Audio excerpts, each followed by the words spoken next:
Good morning. This is Monday, April 20th, and I am redoing this whole lesson. I just finished it. I thought I did a terrible job, so I'm starting over. So let me share my screen with you, and I want to just get going because I thought I rambled on way too much as I'm doing now. So I'm going to share my screen. Give me a second. There we go.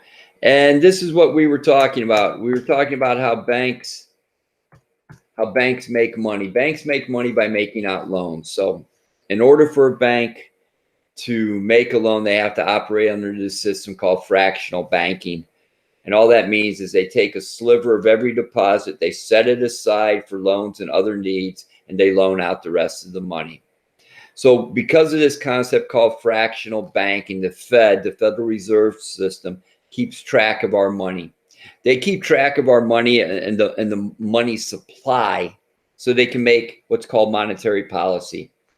In Mr. Lynn's class, Mr. Hamilton's class, you guys talked fiscal policy, which is government policy as it relates to money, taxes, appropriations, stuff like that. What we're going to talk is about something called monetary policy. We'll get into that in much greater detail in the next chapter. But in order to create monetary policy, the Fed truly, really needs to know something related to the flow of money, which is the speed or rate at which money moves through our system. And we said before that sometimes it's okay to go out and go shopping, and sometimes it's fun. It's fun to go out and spend money, but not all the time. It's not good for the economy for everybody to go crazy and just spend.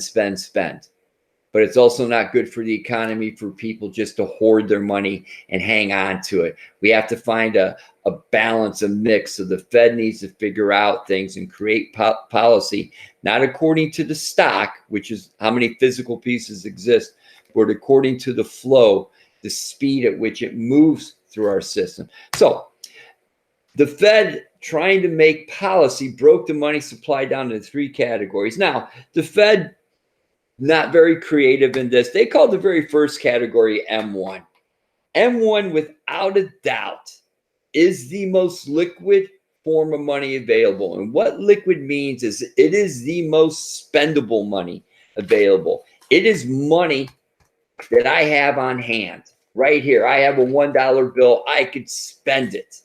No restrictions, no anything. I could go spend it. That's M1. So when they break this down into categories, this is what I try to relate it to. If you did a weather forecast, there is today's forecast. You look out your window, you look at your phone, whatever, and you get today's temperature, and you dress accordingly, or you plan accordingly.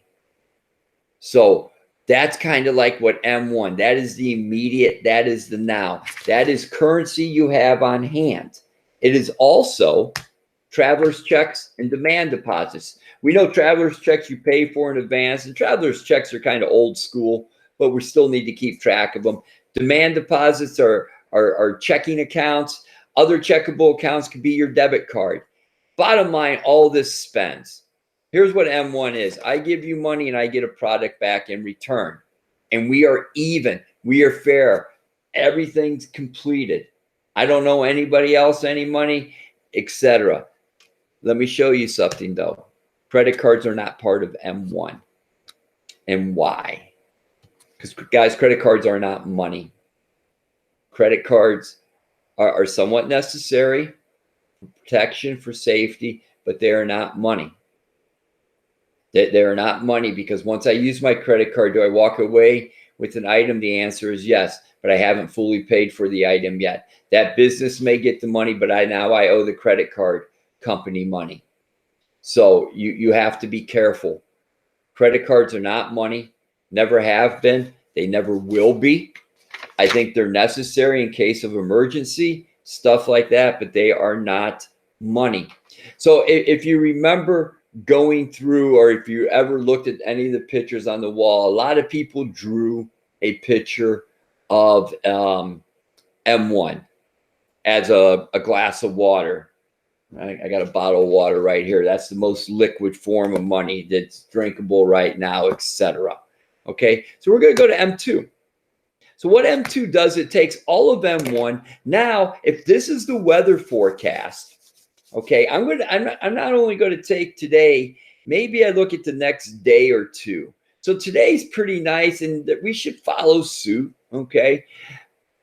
We're going to take all of M1 and then we're going to incorporate some items that are a little bit less liquid. They're a little bit harder to get to. So a savings account is way different than a checking account. Checking account, I have my checkbook. My checkbook's right here. I have that. I could write you a check and we're good. We could spend. Everything's great. Here's the difference with savings account, especially for our family, because I don't have a debit card. My wife doesn't have a debit card.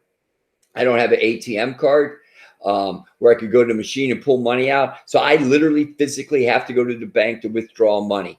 I could transfer money electronically if I would set up online banking, which I haven't.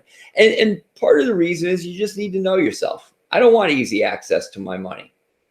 So if I really need to go get it, I make the trip to the bank. Bank's not open. Unlucky, bad planning on my part. But the savings accounts, if you have an ATM, you go to withdraw money from a machine, sometimes they put limits on it. Let's say you have $5,000 in a machine. You can't pull out all $5,000 in a day. I know that. They're going to restrict you. It might take you several days. So maybe you need to go to the bank. Sometimes we have something called money market accounts, which are checking accounts with some restrictions. Maybe there is a minimum balance requirement. Maybe there is the check, some money market accounts, the check has to be above a certain level. So it's not quite as liquid as your regular checking account. And then we have time deposits, certificate of deposits, which are savings accounts with restrictions. If you pull money out, there's a penalty, or there's something called bonds, which a bond is what's called a promissory note. And what you can do is you can cash in that bond, but you have to wait till it expires, it matures. Here's the bottom line. M2 is a little less liquid. This is M1. M2 might be a cup of ice. It's liquid, obviously. Ice is water. But in order for it to be really good, I probably have to wait for it to melt. Then I could drink it. So I could put ice into my water. I could drink the immediate M1. And then I just have to wait a little bit. And then I'll get the rest of the ice once it melts. And then I could have the M2. So as we sit here and we take a look at it, they're just planning ahead. What's kind of down the road? As I sit and I look at the forecast, let's say for the weekend, this is Mondays. I look for the forecast for the weekend. I could plan ahead. Hey, it'd be a great day to have a cookout, on Saturday, something like that. And then we go to this thing called M3. M3 is the least liquid of everything. So it's made up of all of M2, which we know M2 is made up of M1. So far it's made up of everything out there. So everything out there, and then time deposits over $100,000. Hey, if you have a time deposit, a bond, a CD over $100,000, congratulations. But what they're doing is just planning for down the road. What if these bonds, these CDs, matured? Maturity is when they matured, then you could draw on them, no penalties. What if they matured? Are we prepared for a flood of money into the system? And all this does is you sit there and you take a look. I have no idea what the weather forecast is supposed to be like for the summer. Are we supposed to have a wet summer? Are we supposed to have a whatever? We sit there and we take a look at it, and then we make plans maybe accordingly.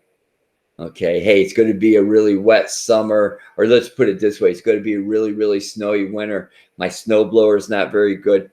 Maybe it's time to go buy a new snowblower. So anyways, M1, M2, M3 allows the Fed to create something called monetary policy, which we'll get to in a moment. What we're going to do is we're going to take a look at how the flow of money differs greatly from the stock of money. We talked about this.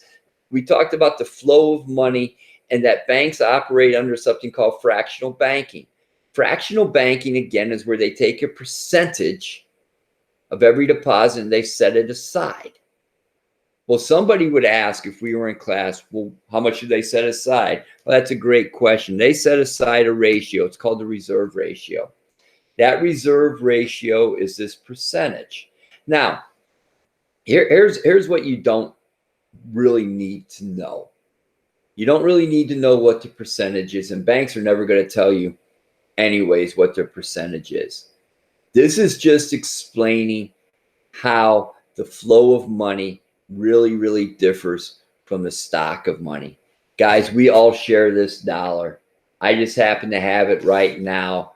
But if you bank at Huntington, this could be your dollar as well as it's my dollar. So let me explain really quick. The reserve ratio is the percentage that banks need to hold aside. So what we're going to do is, and they hold that percentage aside and they loan out the rest of the money, and we know that. So what we're going to do, we're going to take a look at something called the deposit multiplier. And this is all you need to know.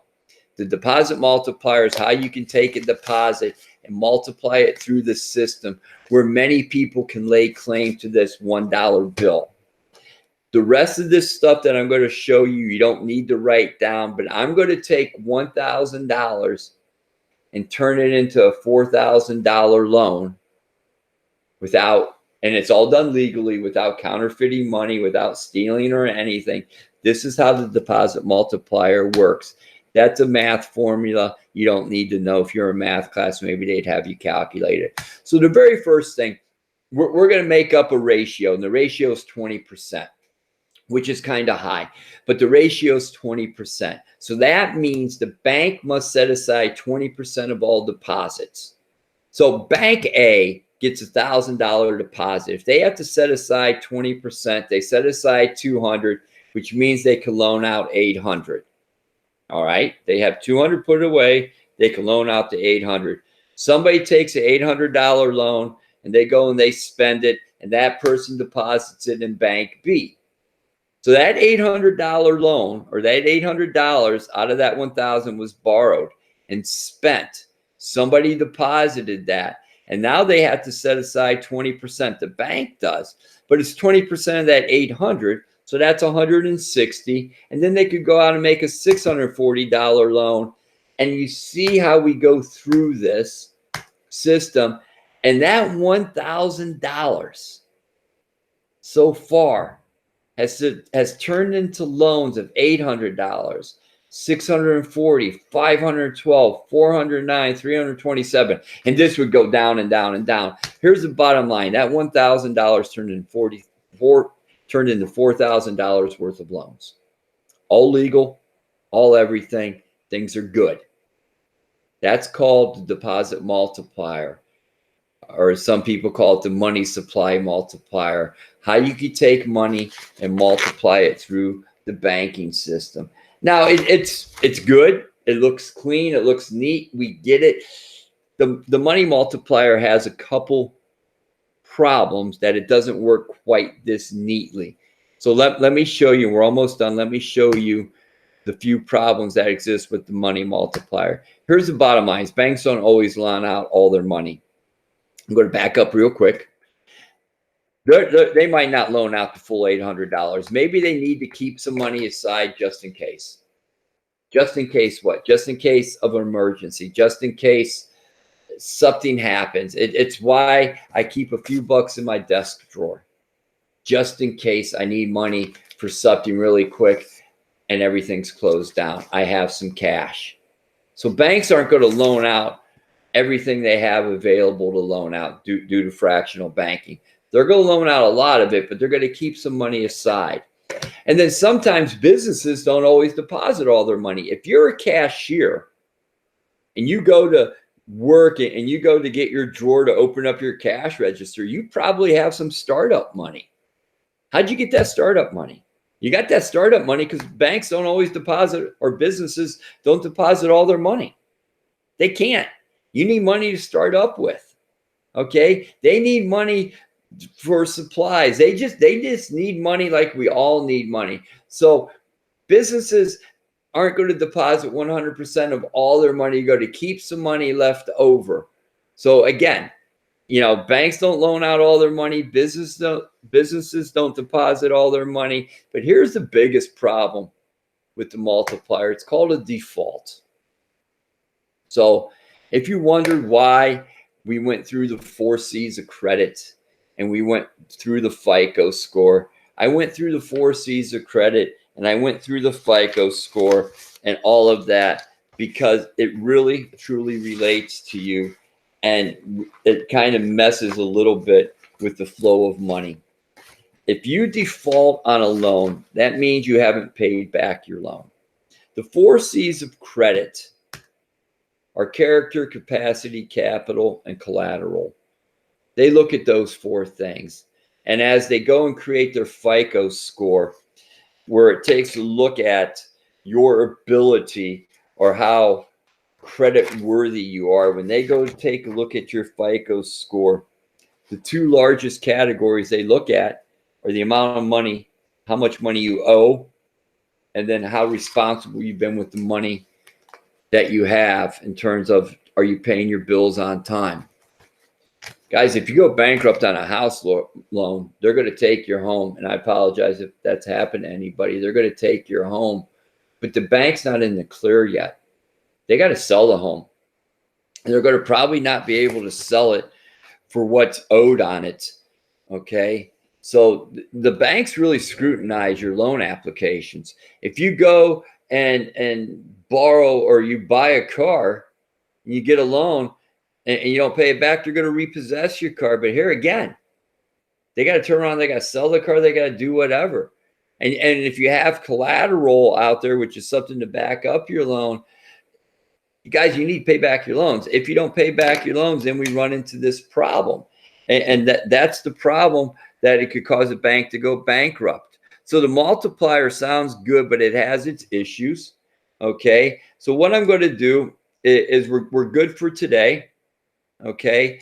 I will post some questions on Google Classroom for you. Some questions related to this. There'll be no math questions. We showed some math. I will post you some questions related to this. And I hope you have a great day. Take care, and I will see you tomorrow. All right. Bye.